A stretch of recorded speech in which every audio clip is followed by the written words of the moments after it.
Selamat malam Bante. Selamat malam Samira. Bante, malam ini kita bincang damai lagi terkait dengan pembahasan kita di YouTube Bante ya. Iya. Malam ini kita bahas tentang hantu barangkali Bante ya. Ketakutan terhadap hantu Bante ya. Iya, ini saya pikir hampir setiap orang ya takut dengan hantu. Ya. Padahal Begitu sih, bahkan para biku pun gitu Bante para kadang-kadang. biku juga takut juga. Padahal kadang-kadang belum pernah melihat, tapi sudah takut. Iya sih. Dan kalau misalnya saya dengar malahan di Sri Lanka itu katanya hantunya itu beda dengan Indonesia Bante ya. Di Sri Lanka itu kalau kan saya pernah di sana ya. Iya makanya. Ya, jadi di sana itu sebenarnya kalau bicara hantu itu tidak sepopuler seperti Indonesia malahan. Populer dalam arti. Maksudnya kalau Indonesia kan banyak sekali macam hantu ya, yang masyarakat cerita gitu kan. Ada pocong lah, ada apa itu gendruwo, kuntilanak, sampai yang di film-film apa itu suster ngesot ya. Iya, sundel bolong. Sundel bolong dan sebagainya kan. Ada BB gitu kan. Tapi kalau di Sri Lanka itu ya karena di sana kan negara Buddhis. Sehingga di sana itu lebih ketika berbicara tentang hantu pun juga sangat dipengaruhi oleh konsep Buddhis, kepercayaan Buddhis, yaitu bicara tentang peta, makhluk peta. Kadang-kadang juga mereka percaya dengan keberadaan seperti yaksa atau yaka. Tapi menarik juga, saya pernah dengar itu ada seseorang yang cerita kalau di Sri Lanka itu juga ada hantu yang mungkin kalau di Indonesia itu sundel bolong. Di sana juga ada ya? Iya, jadi ceritanya itu kalau misalnya ada seorang ibu yang masih mengandung meninggal gitu, nanti kalau dia terlahir sebagai masih peta juga, jadi terlahir sebagai makhluk hantu gitu kan, nanti dia kadang-kadang mengganggu orang dengan cara misalnya ada orang nih di jalan, nah dia datang kemudian bawa anak, minta anaknya dipegangkan sama orang tersebut. Begitu dia membalikkan badan, ternyata di belakangnya itu sudah bolong begitu. Mungkin seperti sundel bolong gitu. Oh iya, kayak di Indonesia kan sundel bolong ya. Seperti Indonesia. Banyak, tapi kita spesifik ngomongin tentang gimana sih cara ngatasi ketakutannya. Iya. Karena kan ini yang paling signifikan kan. Betul. Kalau misalnya kita masuk ke tempat baru atau kita masuknya ke tempat katakanlah bukan rumah biasa, kadang-kadang rumah biasa pun membuat kita takut loh Bante. Juga kadang-kadang. Nah, makanya itu perlu kita bahas kan. Gimana Bante? Ada nggak suta yang bisa kita bahas terkait dengan itu? Kan banyak kan? Banyak sebenarnya, ada kayak meta suta, ada jaga suta Bante. Jadi salah satunya kan meta suta. Ya memang kalau meta sutanya tidak membahas tentang hantu sih. Khotbahnya gitu kan. Itu malah bahas tentang gimana sikap seseorang gitu kan. Iya. Tapi latar belakang dari suta tersebut, nah baru membahas tentang mengatasi rasa takut. Itu hantunya nekat sih, sampai biku aja diganggu. Nah itu makanya. Ya memang kadang-kadang kalau tinggal di hutan itu ya bisa demikian. Artinya kadang-kadang diganggu juga. Walaupun kalau saya pribadi sih pernah juga tinggal di hutan sih, tapi tidak pernah diganggu tuh. Tidak pernah ada gangguan. Oke, alasannya kenapa sih orang itu diganggu dan tidak diganggu? Alasannya kenapa? Saya tidak tahu persis ya, tetapi ada cerita nih, ada cerita. Ada cerita di Sri Lanka itu ya, barangkali ini juga menjadi satu acuan juga ya. Jadi ada sebuah wihara hutan dan di tempat tersebut sebenarnya banyak para bikunya itu betul-betul mempraktikkan meditasi dengan sangat intensif gitu kan. Dan tempatnya juga ya kita bisa mengatakan sakral lah, sakral dalam artian memang orang-orangnya baik, bermeditasi. Nah, tetapi kemudian ada seorang umat, sebenarnya dia itu seorang dari Amerika, datang ke situ dengan mengatakan ingin bermeditasi. Nah, suatu saat dia itu didatangi oleh makhluk. Jadi ceritanya itu adalah ketika dia sedang duduk, kemudian tiba-tiba ada seperti orang Sri Lanka, orang tua dengan pakaian putih-putih tiba-tiba nongol begitu. Dia ketakutan kan, dan orang tersebut mengatakan harus pergi gitu kan. Setelah itu hilang gitu kan. Dia ketakutan. Kemudian mendatangi para biku, kemudian bertanya, para biku bertanya kenapa kok ribut gitu kan, ketakutan. Nah, dia cerita gitu. Kemudian para biku bertanya lah, kamu memang di situ ngapain? Mungkin ada hal-hal yang buruk yang dilakukan. Nah, orang tersebut bilang, oh iya karena dia itu kan suka merokok gitu kan. Nah, di tempat itu dia malahan masih merokok. Padahal di wihara tersebut bahkan umat pun juga tidak diperbolehkan untuk merokok gitu Area kan. bebas rokok harusnya ya. Iya, betul. Nah, itulah yang kemudian barangkali diganggu. Akhirnya para bikunya kan membacakan parita gitu kan, untuk supaya juga kalaupun ada makhluk halus di situ jangan mengganggu. Nah, katanya ketika dibacakan parita demikian, nah setelah beberapa hari nongol lagi tetapi tidak mengganggu, hanya melihat dari jauh. Dan orang tersebut juga akhirnya tidak merokok juga di situ. Berarti kan ini adalah kasusnya adalah orang itu mengganggu Bante ya. Iya, betul. Dalam arti mengganggu. Mengganggu sebenarnya. Kan sebenarnya sama kan di dalam Metasuta juga, maksudnya latar belakangnya kan. Bener. Kan walaupun para bikunya itu tidak berniat mengganggu, tapi kan mereka terganggu. Itu gara-garanya dia pukul lonceng kalau malam Bante ya. Para bikunya. Iya, betul. Jadi merasa terganggu, berisik Terganggu maksudnya juga. kan. Dan juga ini memang kan makhluk halus demikian, dan mereka sebenarnya para dewa sebenarnya kan. Para dewa yang tinggal di Dewa Ruka di hutan, ya. Dewa Ruka dewa maksudnya. Ruka dewa. Dewa-dewa yang di hutan pohon gitu ya. kan. Nah, sebenarnya kan ketika para biku datang, mereka itu sebenarnya ya sebagai dewa, melihat ada orang-orang bajik yang datang, mereka menghormati juga sebenarnya. Welcome lah harusnya. Welcoming sebenarnya. Tetapi mereka berpikir, wah ini paling-paling kan mereka hanya datang, hanya tinggal paling lama 3 hari. Tidak tahu bahwa para biku ini akan berpuasa 3 bulan kan. Gara-gara diminta dari sana kan. Mereka kan terganggu juga kan. Ya seperti kita kan. Jadi seperti misalnya, ini ada contohnya, ada perumpamaannya. Seperti seorang raja. Ketika raja itu pergi ke suatu tempat, kan hanya menduduki pokoknya rumah-rumah yang ada di situ kan. Sementara yang pemilik rumahnya kan harus pergi kan. Ya. Karena takut dengan raja atau respect dengan raja, mereka pergi. Tapi kan harapannya dari jauh berpikir paling-paling udahlah paling 3 hari kan. Nah, tetapi kalau lama, tinggalnya lama, Kesal juga. Ini para dewa juga kesal juga. Akhirnya apa? Mereka mengganggu para biku. Dengan apa? Dengan suara-suara mengerikan, dengan penampakan yang mengerikan, bahkan bebauan yang busuk. Kan ini disclaimer, maksudnya kok dewa kok bisa berwujud seperti itu maksudnya? Ya kan punya kekuatan. Dewa kan punya kekuatan kan. Sehingga mereka bisa menampakkan diri dengan wajah yang mengerikan juga. Tapi bukan wujud asli mereka sebenarnya bukan seperti itu. Sebenarnya tidak demikian. Oke, hanya untuk Tetapi wujudnya bisa aja. menampakkan diri demikian. Nah, itulah kemudian kan ceritanya para biku ini karena tidak tahan, dan yang membuat mereka tidak tahan itu baunya juga. Bau.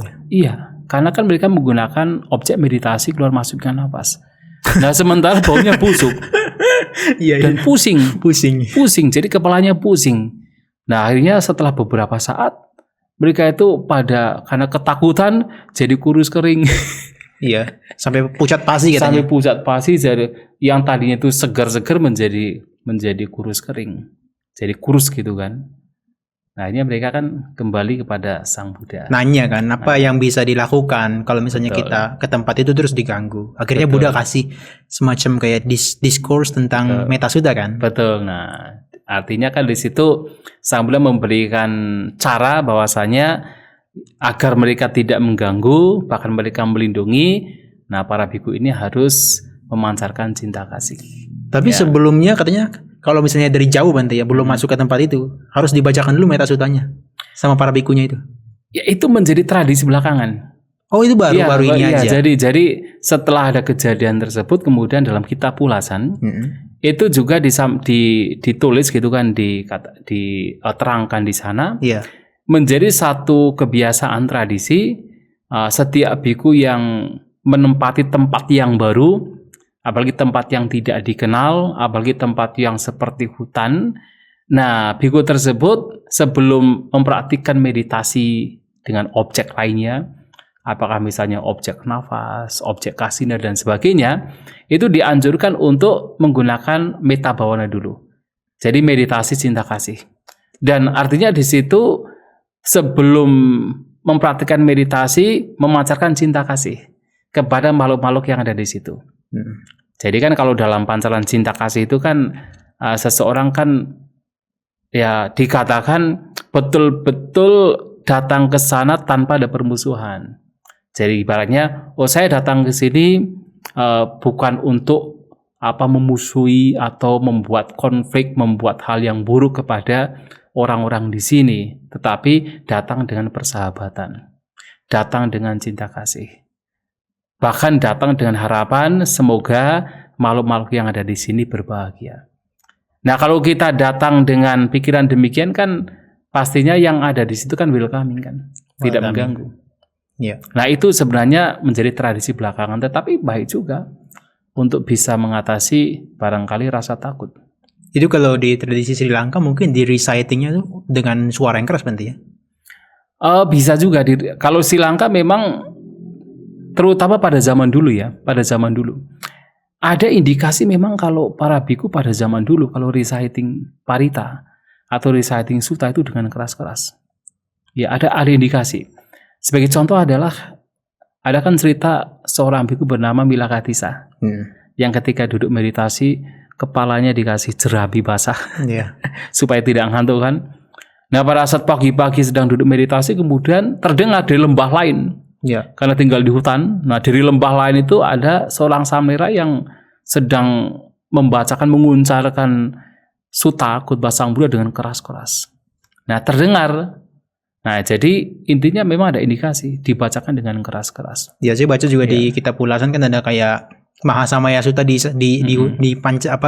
recite. Dan ada dewa yang datang, artinya itu persis seperti yang saya dengarkan ketika zaman Buddha saat itu. Oh, begitu ya? Dia benar-benar hadir dewanya. Tapi karena dia dewa yang katakanlah terbelakang gitu ya, maksudnya dibandingkan dewa yang lain dia lebih inferior. Maka ketika dia datang pagi, ketika di momen Buddha membabarkan Dhamma, Mahasamaya Sutta itu, dia terpentar sampai ke Sri Lanka.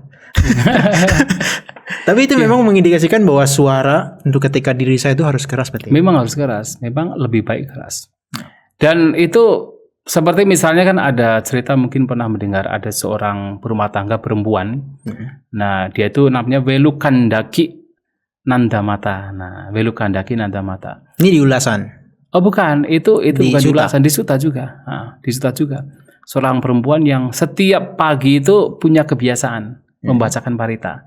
Tetapi paritanya itu Parayana Waga. Bukan parita sebenarnya, itu kan sutta ya. Syair-syair yang ada di Parayana Waga Sutta Nipata. Nah, setiap pagi membacakan demikian sampai dewa pun juga datang mendatangi dia karena tertarik dengan cara bacaannya. Jadi memang pembacaan sutta parita sudah sejak zaman dulu, dan itu membuat ya mereka makhluk-makhluk yang baik juga datang.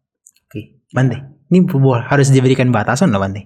Maksudnya meta sutta itu bukan parita atau sutta yang mengusir setan kan? Bukan. Ini kan indikasinya kayak seakan-akan kan untuk mengusir setan kan? Bukan kan? Bukan. Gimana Bante berikan batasannya? Sebagai itu ya sesuatu yang harus dibacakan aja ketika memang harus memasuki tempat, bukan untuk mengusir setan. Bukan. Jadi kalau secara Buddhism gitu kan, kita kan sebenarnya bersahabat kan. Kita itu bersahabat dengan siapapun, makhluk apapun gitu kan. Bersahabat tanpa ada permusuhan, tanpa ada konflik, tanpa ada keinginan untuk melukai gitu kan. Tetapi kita itu justru mengharapkan semua makhluk, termasuk makhluk-makhluk yang tidak kelihatan, berbahagia. Jadi membacakan Karanyamita Sutta itu bukan sekedar bacaan saja juga, tapi adalah bagaimana kita memancarkan cinta kasih. Berarti juga ada sikap batin kita kan, Bante, maksudnya. Betul, itu yang terpenting toh. Yang terpenting itu kan maksudnya sikap batin yang harus diimplementasikan kan. Betul, jadi sikap batin yang mana di situ ada cinta kasih. Itu yang terpenting. Kalau hanya sekedar paritanya atau sekedar sutanya saja tanpa ada sikap batin yang di situ disertai cinta kasih, ya sebenarnya malahan percuma. Percuma ya. Percuma kan? Ya tetap saja kalau misalnya sikap batinnya masih ada permusuhan atau sikap batinnya itu di situ masih ada ketakutan, tetap takut juga kan. Tapi kalau di situ betul-betul ketika membacakan juga ada cinta kasih, memang tujuan dari membaca itu adalah ada pancaran cinta kasih. Nah, itulah yang sebenarnya akan menolong kita agar bebas dari takut. Ya, malahan di Metta Sutta tadi di ulasannya itu kan juga setelah dibacakan parita, kemudian sikap batinnya para biku sudah lebih lentur, lebih fleksibel dengan penuh meta. Itu kan dewanya kan menolong kan justru, ya, memberikan support melindungi, justru. Memberikan support melindungi, ya. Betul. Jadi itu salah satu untuk mengatasi rasa takut sih. Ya. Tapi cara lain juga ada. Mungkin ingat Dajaka Sutta. Ya, ada jaga suta. Dajaka Sutta. Ingatlah Buddha, ingatlah betul Dhamma, gitu ketika kan. di tengah hutan yang begitu lebat gitu kan. Betul, ya itu. Itu kan juga cara juga kan, cara untuk mengatasi rasa takut. Artinya ya ketika kita takut karena mungkin kadang-kadang kalau kita bicara hantu ya, itu kadang-kadang persepsi kita. Iya, kadang-kadang kok begitu ya. Persepsi kita. Artinya hantu saja belum pernah melihat, tetapi kita mempersepsikan kita tuh nanti akan ada penampakannya mengerikan. Iya, di balik sana ada itu. Kita Betul. udah bayangannya duluan ya. Iya. Jadi membuat takut itu bukan hantunya, pikiran kita. Ya toh? Iya. Itu kebanyakan begitu kan. Mungkin ada beberapa orang yang memang bisa melihat. Atau memang ada beberapa orang yang memang melihat gitu kan, secara mungkin accidentally itu melihat gitu kan. Tetapi kebanyakan kan sebenarnya tidak melihat. Itu pikiran kan. Benar. Nah, jadi masuk hutan, masuk tempat, bahkan ke kuburan sekalipun, kadang-kadang kan bukan hantunya, pikiran kita saja yang mempersepsikan, membangun, menciptakan ada makhluk yang mengerikan, padahal tidak nongol. Iya, nongol aja belum, tapi di pikiran kita sudah seakan-akan dia nongol di sana. Iya lah itu yang bikin takut. Nah, dalam hal ini kalau seseorang punya keyakinan, ya kalau di dalam agama Buddha kan keyakinan terhadap Sang Buddha, Dhamma dan Sangha, betul-betul yakin karena mengetahui kualitas dari Sang Buddha, mengetahui manfaat dari praktek Dhamma, dan juga mengetahui kualitas dari terutama Arya Sangha gitu ya. Itu juga bisa memberikan ketenangan. Karena apa? Kita sudah merasa menyerahkan hidup kita untuk Buddha, Dhamma dan Sangha. Ya sudah. Kalau memang misalnya ada hantu, mungkin hantunya gigit atau Tapi nggak gigit juga. kayak yang misalnya gitu kan, mau gigit mau apa kan kita sudah menyerahkan hidupnya untuk Buddha, Dhamma dan Sangha, dan ketakutan bisa lenyap itu. Tapi Bante, apakah ada semacam ini ya, pengaruhnya yang signifikan dari kata Buddha itu sendiri sehingga ketika ada hantu, benar-benar ada hantu gitu ya, ketika kita mengingat Buddha aja gitu atau kita mengucapkan Buddha atau Buddha gitu ya, itu hantu itu akan kabur terbirit-birit atau tunggang langgang gitu kan? Ada indikasi nggak seperti itu? Saya pikir itu bisa masing-masing ya, karena pemahaman tentang Buddha antara satu orang dengan lainnya bisa berbeda-beda. Tergantung pemahaman orang itu maksudnya. Tergantung pemahaman. Nah, kalau seseorang itu sudah betul-betul yakin terhadap Sang Buddha, apalagi seseorang punya keyakinan yang kuat bahwa Sang Buddha kan makhluk teragung ya, makhluk terunggul gitu kan. Oh, jauh lebih unggul dari bahkan para dewa. Kalau kita sudah punya keyakinan terhadap yang tertinggi, yang terunggul, teragung, lantas kenapa harus merasa takut dengan makhluk-makhluk lain yang sebenarnya ya kita mengatakan di bawahnya gitu kan. Sehingga ketakutan lenyap. Dan ini juga sebenarnya disampaikan juga di dalam Atanatiya Sutta. Oke, Atanatiya Sutta itu kan mengingat para Buddha kan? Salah satunya. Tetapi begini, Atanatiya Sutta kan juga salah satu cara agar seseorang ketika para biku terutama ya masuk ke hutan itu tidak diganggu oleh makhluk-makhluk halus. Nah, pada waktu itu kan ceritanya kan ada 4 satu marajika. Ya. Jadi kan kalau dewa satu marajika kan ada 4 kan. Benar. Ada Yaka, Gandhaba, Kumbanda, dan Naga kan. Nah, mereka tuh datang pada Sang Buddha. Terutama para pemimpinnya dan mereka para pengikutnya yang kuat-kuat itu, yang sakti-sakti datang pada Sang Buddha. Nah, salah satunya adalah Yaka Vesawana. Jadi Raja Yaka namanya Vesawana. Ya. Datang pada Sang Buddha dan menceritakan bahwasanya ada makhluk-makhluk Yaka, baik yang tinggi, menengah, atau rendah, yang punya keyakinan terhadap Sang Buddha. Karena Sang Buddha mengajarkan tentang menghindari pembunuhan, pencurian, dan sebagainya. Mereka punya keyakinan. Tetapi ternyata kebanyakan Yaka itu tidak punya keyakinan. Terus gimana? Justru karena Sang Buddha mengajarkan kemoralan, banyak Yaka baik yang rendah, menengah, tinggi tidak punya keyakinan. Dan mereka tidak suka kalau misalnya ada biku yang misalnya masuk hutan, bisa diganggu. Nah, untuk supaya tidak diganggu, kemudian Yaka Vesawana ini memberikan yang sekarang kita kenal sebagai Atanatiya Sutta. Jadi Di situ kalau kita baca itu semua nama-nama makhluk halus yang punya kesaktian yang tinggi-tinggi itu disebutkan. Dengan apa? Maksudnya untuk apa? Kan ibaratnya kan begini. Kalau kita misalnya ada masalah itu kan, masalah dengan orang tertentu. Kemudian kita menyebutkan, tahu enggak? Saya itu berteman loh. Iya, ibaratnya backingannya ya. Ya seakan-akan lebih powerful lah. Gitu kan, saya punya teman lebih powerful loh gitu kan. Iya. Kan takut juga kan. Iya. Dan seperti itu. Kan seperti ini juga kan. Kalau kita betul-betul yakin bahwa Sang Buddha itu tertinggi bukan karena seperti kesaktiannya, tetapi tertinggi karena kualitas batinnya. Kan kalau kita yakin di situ, ketenangan muncul, kekhawatiran lenyap, ketakutan juga lenyap. Ini prosesnya maksudnya ya Bante ya? Iya.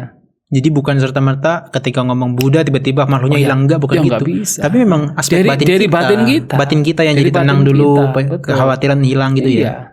Karena kita sudah menyerahkan hidup kita untuk Buddha, Dhamma dan Sangha. Artinya kita menyerahkan kepada hal yang sifatnya baik, yang sifatnya luhur. Lantas ketakutan apa yang mesti kita munculkan?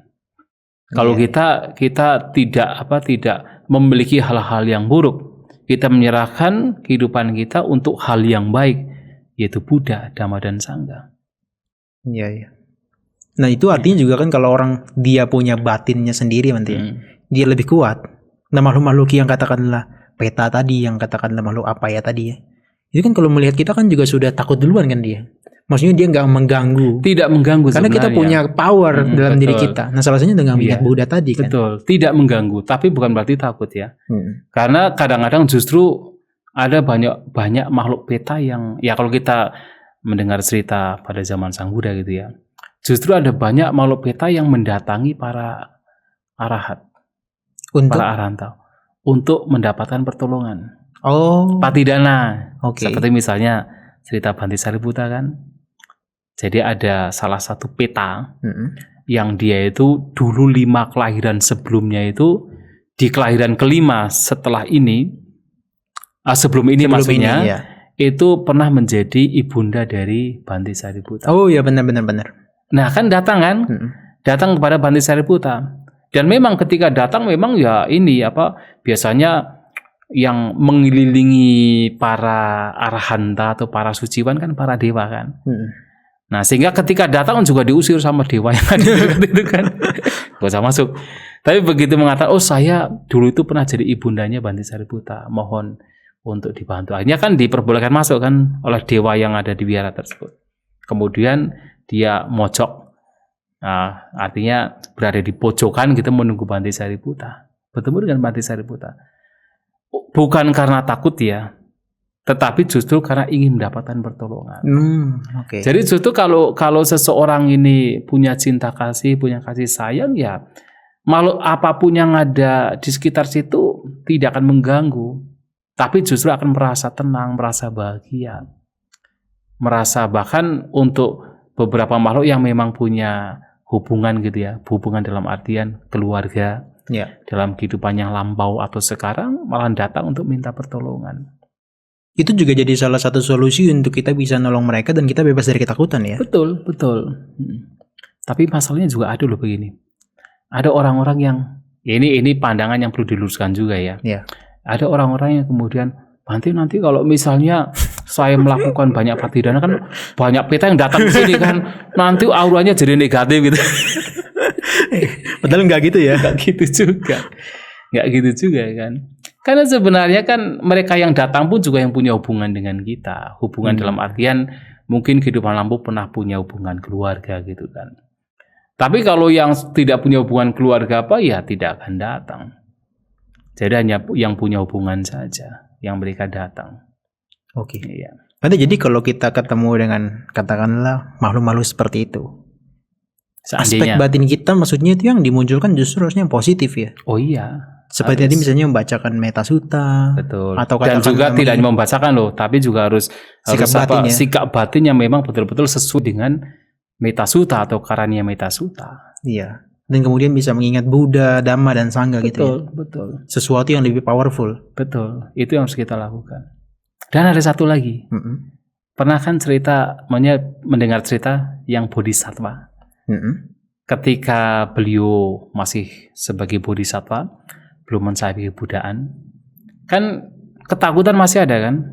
Oh iya, oke. Nah, dalam Ini Baya Berawasuta. Baya Berawasuta kan, Betul kan? Majjhima Nikaya 4 itu, ya. Okay. Betul. Itu kan juga salah satu cara juga kan untuk bisa mengatasi rasa takut. Oke.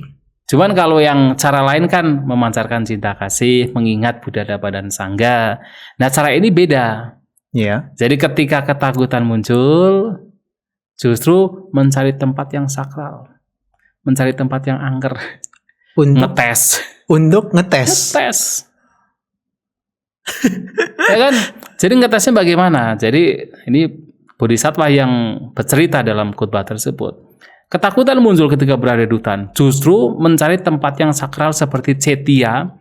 Cetia itu kan tempat yang disakralkan gitu kan. Nah, pergi ke sana itu di hari-hari yang disakralkan seperti hari Uposatha.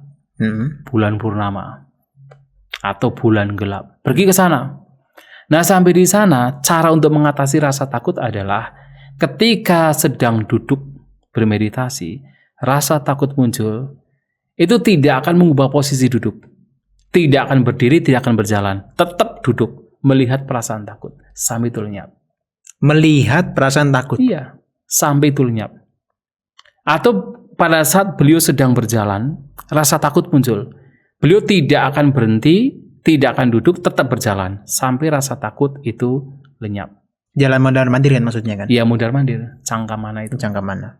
Atau misalnya pada saat berdiri, rasa takut muncul, beliau tidak akan berjalan, tidak akan duduk, tetap diperhatikan sampai rasa takut itu lenyap. Nah, artinya apa? Menghadapi rasa takut, tidak lari dari rasa takut. Itu juga cara untuk melenyapkan rasa takut. Ternyata rasa takut juga hanya sekedar pikiran, sekedar perasaan. Yang sifatnya muncul lenyap ya? Lenyap, tidak kekal. Nah, kalau orang tidak tahu caranya kan begitu ada rasa takut langsung lari kan? Baru duduk kemudian takut muncul kan lari kan? Iya. Atau misalnya orang sedang berjalan rasa takut muncul langsung freezing kan? Benar. Jadi kaku gitu tidak bisa apa-apa kan?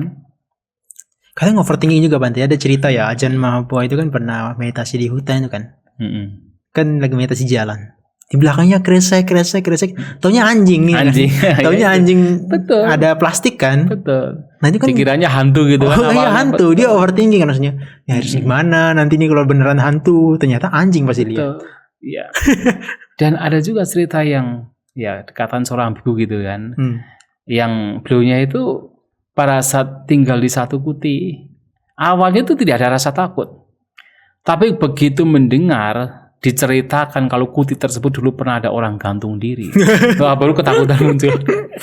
Kan pikiran sendiri kan. Benar. Kayak kita misalnya ke tempat baru misalnya ya, kita nggak tahu ini nggak ada apa-apa ceritanya. Betul. Kan. Tapi beberapa hari ceritakan kita udah mulai takut tuh. Iya, betul.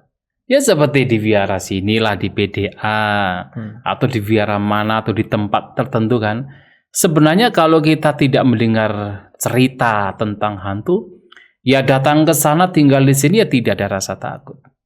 Tetapi begitu nanti ada orang 2 tahun cerita, wah di sini ada hantu ini dan itulah baru kemudian kepikiran, ketakutan muncul. Nah, ternyata yang membuat takut bukan hantunya, pikirannya sendiri. Oke. Pikiran itu yang justru bikin kita overthinking ya. Itu yang justru membuat takut. Maka mindset kita lah yang harus harus diganti gitu kan, diubah. Yang salah satunya itu adalah kalaupun seandainya ada hantu, selama ini yang betul-betul merugikan kita hantu atau manusia sih?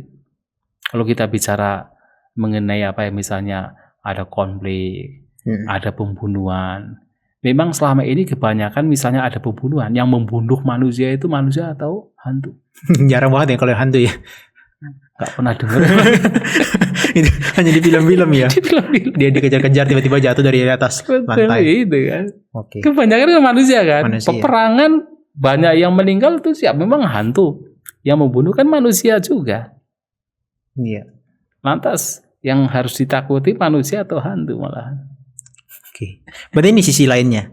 Kalau tadi Bante bilang kan bukan hanya sekedar buat para setan hantu itu kan jadi lebih welcoming kepada kita kan. Tapi juga para dewa ini juga bisa ikut mendengarkan kalau kita baca sesuatu yang positif. Oh iya. Kayak Metasutta tadi ya. Betul. Oke. Makanya itu baik juga untuk kita lakukan. Oke. Saya pikir itu Bante. Terkait dengan caranya, Bante bilang tadi bisa mengingat Buddha, bisa memancarkan meta dulu ya. Memancarkan meta cinta kasih, bisa menghadapi juga. Menghadapi melihat perasaan itu muncul, lenyap. Dan juga harus melihat bahwa makhluk-makhluk lain juga seperti kita sebenarnya. Membutuhkan kasih sayang, membutuhkan cinta kasih, tidak mau konflik. Nah, kalau kita melihat makhluk sebagai makhluk, maksudnya kalaupun seandainya ada hantu, ada makhluk lain gitu memang ada gitu kan, dan melihatnya itu sebagai makhluk seperti kita yang membutuhkan hal-hal yang baik, kedamaian, lantas untuk apa kita kemudian takut dengan mereka? Kan tidak perlu. Tapi the advance level itu adalah ketika takut cari tempat sakral itu yang paling advance. Itu itu advance ya. Harus menghadapi itu kan. Benar-benar dihadapi ya. Itu bagus juga kan. Oke itu Bante, saya pikir cara kita bisa mengatasi ketakutan utamanya terhadap hantu. Betul. Terima kasih Bante. Ya baik, sama-sama. Ya.